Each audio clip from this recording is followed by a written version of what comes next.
For 30 minutes, the throne room of eternity stood in absolute silence. The angels stopped. The elders did not speak.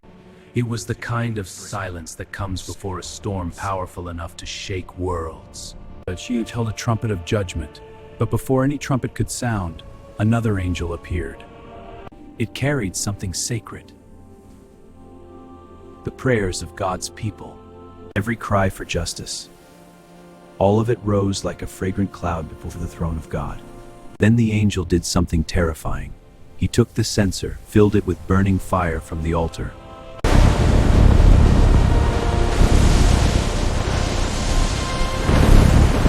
Hurled it down toward the earth. Thunder exploded across the heavens.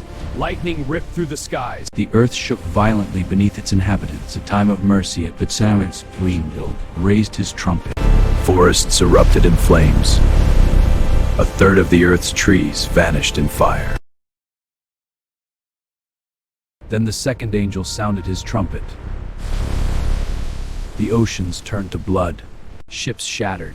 Sea creatures died by the millions. The waters that once sustained life became a graveyard. Then the third angel lifted his trumpet, and when it sounded, a blazing star fell from heaven, burning like a torch as it tore through the darkness. Its name, Wormwood. When it struck the waters of the earth, rivers and springs turned bitter, and many who drank it died. Then the fourth angel blew his trumpet, and suddenly the sun lost its strength, the moon faded, the stars dimmed. A third of the light of heaven disappeared. Day became darker, night became heavier. The world felt the weight of approaching judgment. But then John saw something even more chilling. High above the earth, an eagle. Woe! Woe to those who dwell on the earth. Woe! Woe to... Heaven was silent, because what was about to happen would shake the earth forever.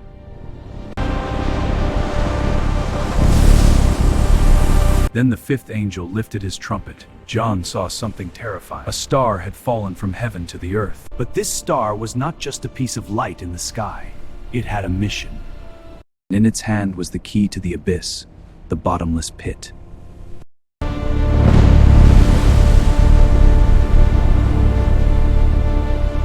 The earth trembled under the shadow of what was emerging. But these were not ordinary creatures. They were unlike anything the world had ever seen. They were commanded not to harm the grass. They were stead for people, those who did not have the seal of God on their foreheads. For 5 months they were allowed to torment. Their sting burned like the strike of a scorpion, but death would refuse to come. John looked close to terrifying creatures. They looked like horses prepared for battle. On their heads were crowns that looked like gold. Their teeth were like the teeth of lions, and the sound would of countless chariots rushing into war. Their tails struck like scorpions. Their sting carried torment, and they had a king over them. His name in Hebrew was Abaddon, and in Greek Apollyon, the destroyer. The first woe had passed.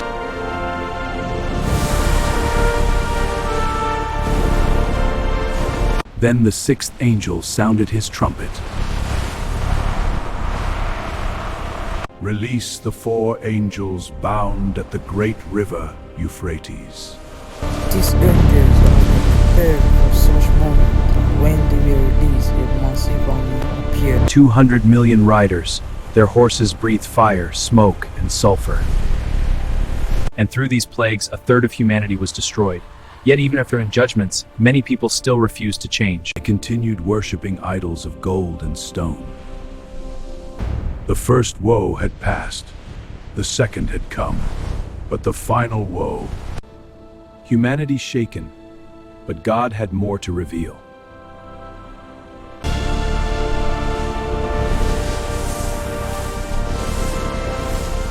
The thunder of the sixth trumpet had faded. The earth was scarred. The angel planted his right foot on the sea and his left foot on the land. The earth shook. The sea. The time of prophecy is coming to completion. John fell at his feet, ready to worship. Do not worship me. I am only a servant of God. You must prophesy again about many peoples, nations. At first, it was sweet as honey, a taste of God's truth, a reminder of the shows to come. But as he digested it, it became bitter, a reminder of the sorrow, trials, and judgments to come. And John realized they will miss. a message that could not be ignored.